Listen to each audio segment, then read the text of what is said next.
안녕하세요. 한겨울 텐마루에서 남자 둘이 아무 말도 하지 않고 눈물 콧물 다 쏟아내면서 울었던 이야기 해드리고 싶어요. 가벼운 마음으로 들어주세요. 저는 20대 후반의 남자예요.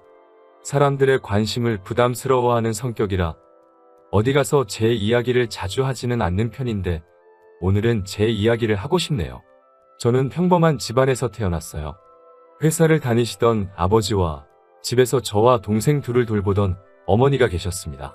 여동생과 남동생이 한 명씩 있었는데 정말 귀여웠어요. 그런데 제가 초등학교 5학년 때 제 인생은 송두리째 달라졌네요.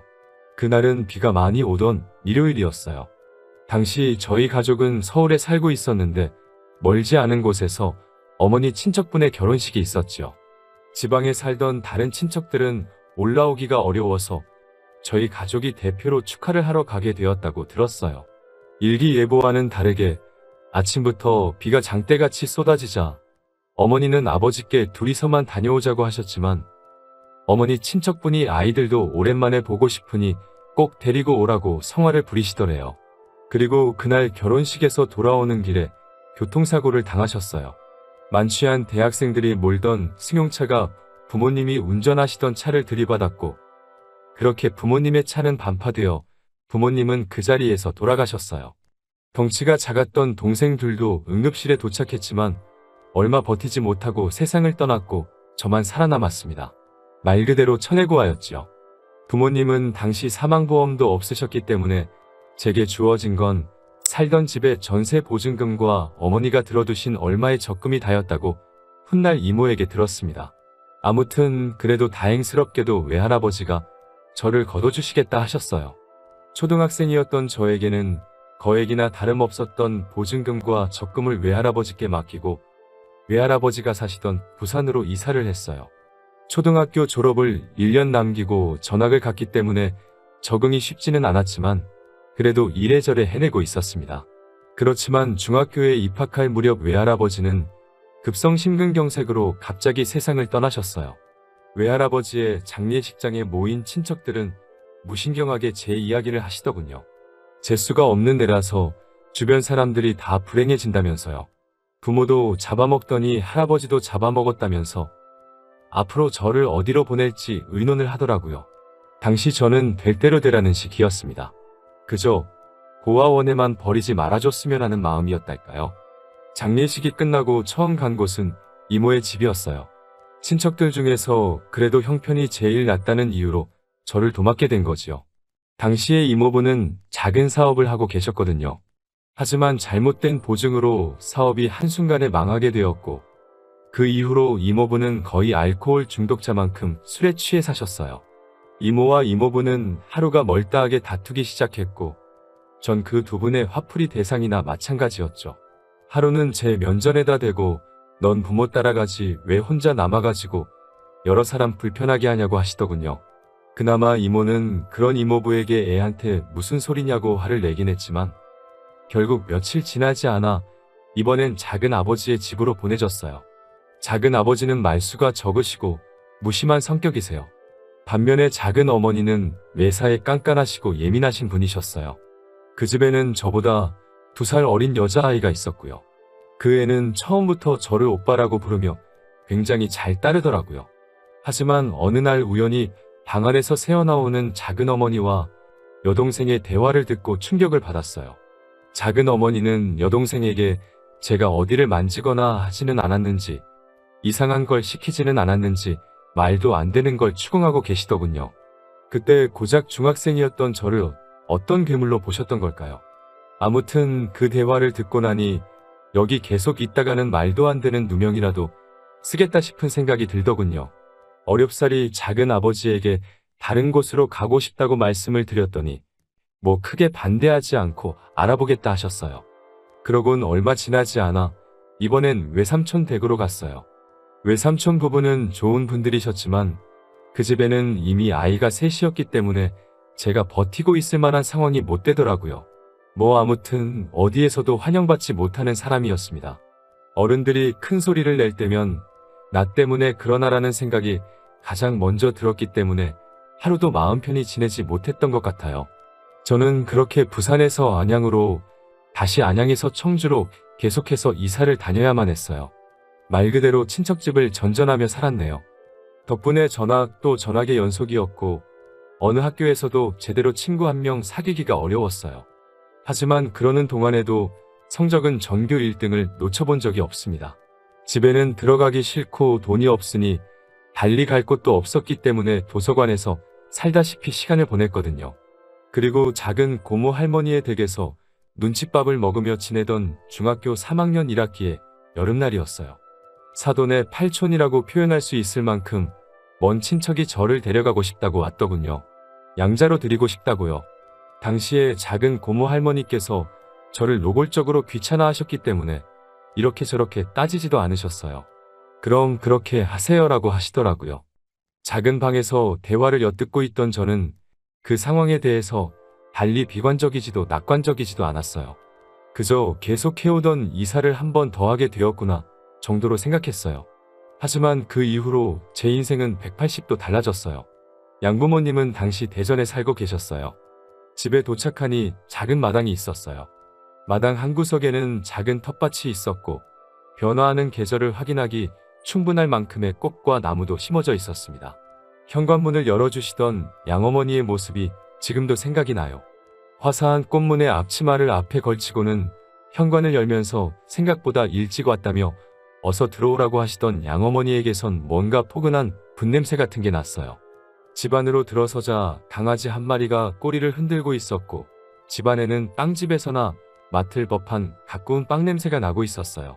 마치 너의 인생은 이제 달라질 거야 라고 누군가 말하고 있는 것처럼 마음속에서 희망이랄까 좋은 기운이 느껴졌어요. 거실에 앉아 어색한 시간이 흐르고 있었어요. 저는 조심스레 용기 내어 해를 끼치고 싶지 않으니 아르바이트라도 해서 생활비를 보태겠다고 말씀드렸어요. 사실 친척집을 전전할 때마다 늘 너한테 들어가는 돈이 얼만지 아냐는 말을 들었거든요. 말로 하지 않으면 반찬으로 차별을 한다던가 어디서 주워온 옷이나 신발을 준다던가 하는 시기였어요. 지금도 그때를 생각하면 조금 슬퍼지네요. 아무튼 그런 경험이 있었기 때문에 중학교를 졸업하면 돈을 벌어야겠다고 생각하고 있었거든요. 그런데 이제껏 인자한 표정으로 저를 살펴보고 계시던 양아버지가 돌연 표정이 싹 굳어지시면서 귀신같이 화를 내시더라고요. 내가 너를 집세나 받자고 데려온 줄 아냐면서 너는 이제 우리 가족이니까 가족으로서 집안일을 도와주면 그걸로 충분하다고 하시더라고요. 그렇게 저에게 맡겨진 일은 강아지 산책시키기와 욕실 청소였어요. 그리고 이 집에 들어와 지낸 지 두어 달쯤 됐을 무렵 잊지 못할 사건이 일어났어요. 며칠 전 학교에서 진로상담 통지서라는 종이를 한 장씩 나눠주더라고요. 이제 어느 고등학교에 진학하고 싶은지 앞으로의 목표가 뭔지에 대해서 담임 선생님과 부모님이 만나 상의를 해야 한다고 하더라고요. 하지만 저는 집에 와 그 종이를 그냥 쓰레기통에 처박아 버렸습니다. 양부모님께 그런 걸 내밀 만큼 낯이 두껍지 못했거든요. 그리고 귀찮게 굴면 또 다른 친척집으로 버려질지도 모른다는 두려움도 있었고요. 그런데 이튿날 제 방을 청소하시던 양어머니가 그 종이를 발견하셨나 봐요. 학교를 마치고 집에 돌아온 제게 양부모님은 그 종이를 내미시며 이게 뭐냐고 물어보시더라고요. 제가 제대로 대답하지 못하고 있자 양어머니는 먼저 엄마가 신경 써주지 못해서 미안하다고 하시더라고요. 양아버지도 내일 아빠가 선생님을 만나보겠다고 하시면서 앞으로는 이런 일들이 있으면 꼭 상의해줬으면 좋겠다고 하시더라고요. 그날 밤 생각지도 못했던 양부모님의 반응에 베개가 흠뻑 젖도록 울고 말았습니다. 다음 날 수업이 끝나고 교실을 나서자 정장을 차려입은 양아버지가 저를 기다리고 계셨어요. 그리고 처음으로 선생님과 양아버지를 모시고 삼자대면을 했습니다. 그런데 선생님께서 저를 많이 칭찬해 주시더라고요. 공부를 참 열심히 하고 머리도 좋은 녀석이라면서 힘드시겠지만 가능하면 좋은 고등학교에 진학시키는 게 좋을 것 같다면서요. 그러면서 선생님은 갑자기 양아버지께 허리를 숙여 인사를 하시더라고요. 부탁드린다면서요. 고작 저를 2달 가르치셨지만 저의 가능성을 높게 봐주신 거지요. 훗날 말씀하시기를 그렇게 복잡한 환경에서 지내면서도 굴곡 없이 유지하는 성적을 보고 뭐래도 될 녀석이라고 생각하셨다고 하시더라고요. 아무튼 허리까지 숙여 부탁을 하는 선생님께 양아버지 역시 허리를 숙이시며 이렇게 말씀하셨어요. 걱정하지 마세요. 아들이 원하는 한 모든 지원을 아끼지 않을 생각입니다. 라고 하시면서요. 얼마 전까지만 해도 중학교는 무사히 졸업할 수 있을까? 내가 고등학교는 갈 수 있을까? 하루하루 불확실한 미래를 그리며 어쩔 수 없이 살아가고 있었어요. 하지만 선생님과 양아버지의 면담은 제 인생을 송두리째 바꿔놓았습니다. 그 이후로 저는 전보다 더 학업에 매진했습니다. 전에는 도서관을 피난처 삼아 공부를 했다면 이제는 집에서 전폭적인 지원을 받으며 공부를 할 수 있었어요. 양어머니는 다방면에 걸쳐 재주가 좋으신 분이셨는데 특히 음식 솜씨가 뛰어나셨어요. 양어머니는 늘 따뜻한 밥과 국이 준비된 아침 식사를 만들어 주셨고 점심 도시락도 챙겨주셨어요. 늦게까지 공부하는 날에는 야식을 만들어 주시기도 하셨고요. 특히 멸치만 넣고 만든 주먹밥은 지금도 잊을 수가 없네요. 그리고 얼마 뒤 무사히 지역 내 명문으로 소문난 고등학교에 합격했어요. 합격을 확인하자 양부모님은 갑자기 제 곁에서 눈물을 보이셨어요. 중학교 때는 전학 다니기 바빠서 동아리 활동 같은 건 꿈도 꿀 수 없었고 친구 한 명 사귀기도 어려웠는데 고등학교 생활은 정말 재밌더라고요. 다른 남자애들은 어렸을 때 태권도 정도는 한 번쯤 배워봤다고 하지만 저는 운동은 한 번도 배워본 적이 없었기 때문에 검도부 활동을 시작했어요. 사실 가벼운 마음으로 시작한 동아리 활동이었는데 생각과는 달리 단순히 동아리실에 모여 연습만 하는 게 아니라 대회도 나가야 하더군요. 처음 대회에 나가기로 결정된 날 양부모님께 그 사실을 알렸어요. 다음 날 아침에 일어나니 양어머니는 김밥을 만들고 계시고 아버지는 제 이름을 넣은 응원용 소품을 만들고 계신 게 아니겠어요? 저는 제발 그러지 않으셔도 된다고 극구 말렸지만 양부모님은 기어이 따라와 응원을 해주시더라고요. 당시 17살이었는데 양부모님은 큰 소리로 제 이름을 부르며 넌 할 수 있어. 화이팅! 을 멀리서도 들릴 만큼 큰 소리로 외치시니 창피해 죽겠더라고요. 하지만 지금 생각해보면 참 따뜻한 기억이에요. 아무튼 경험의 차이는 어쩔 수 없어서인지 나가는 대회마다 2회전 아니면 3회전에서 지고 말았습니다.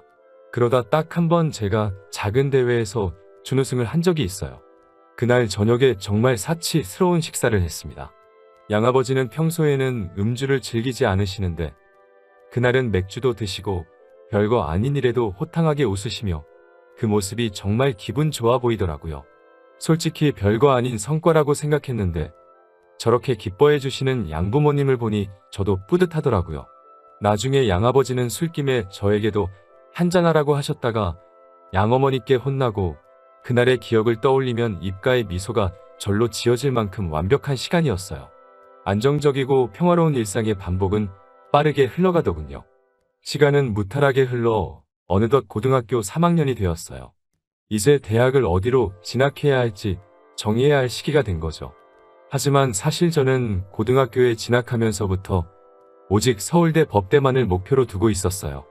등록금 때문에라도 꼭 국립대를 가고자 했고 기왕 국립대를 간다면 서울대여야 한다고 생각했어요. 양어머니는 사립도 괜찮으니 부담 갖지 말라고 하셨지만 저는 서울대 법대에 무난하게 합격했습니다. 합격을 확인한 후 중학교 3학년 때 저를 믿어주셨던 담임 선생님께 오랜만에 연락을 드렸어요. 서울대 법대에 합격했다고 그때 믿어주셔서 감사하다고 말씀드리니 오열하시더라고요. 왜 내 주변에는 다 나를 미워하는 어른들밖에 없을까 생각하고 세상을 원망하던 무렵 선생님을 만나 제 인생이 달라졌다고 말씀드렸어요. 어디선가 선생님께서 제 사연을 듣게 되신다면 다시 한번 말씀드리고 싶어요. 정말 존경하고 감사드립니다. 대학교는 정말 신세계였어요. 하지만 당시 저는 하루빨리 사법고시를 통과하는 게 목표였기 때문에 한눈 팔 틈이 없었어요. 그런 저를 보면서 양부모님은 그동안 열심히 노력했으니 1학년은 좀 가벼운 마음으로 보내도 괜찮다고 하시더라고요. 공부도 좋지만 노는 것도 중요하다고 말씀하시면서요. 여자친구도 사귀어서 집에 좀 데리고 오라고 하시고요. 그런데 제가 2학년이 되고 얼마 지나지 않아 너무나 슬프고 충격적인 일이 벌어졌습니다. 갑자기 양어머니가 쓰러지신 겁니다. 양어머니의 병명은 위암이었습니다. 평소에도 잦은 소화불량으로 고생하신 건 알고 있었지만 그때마다 대수롭지 않게 여기셨나 봐요.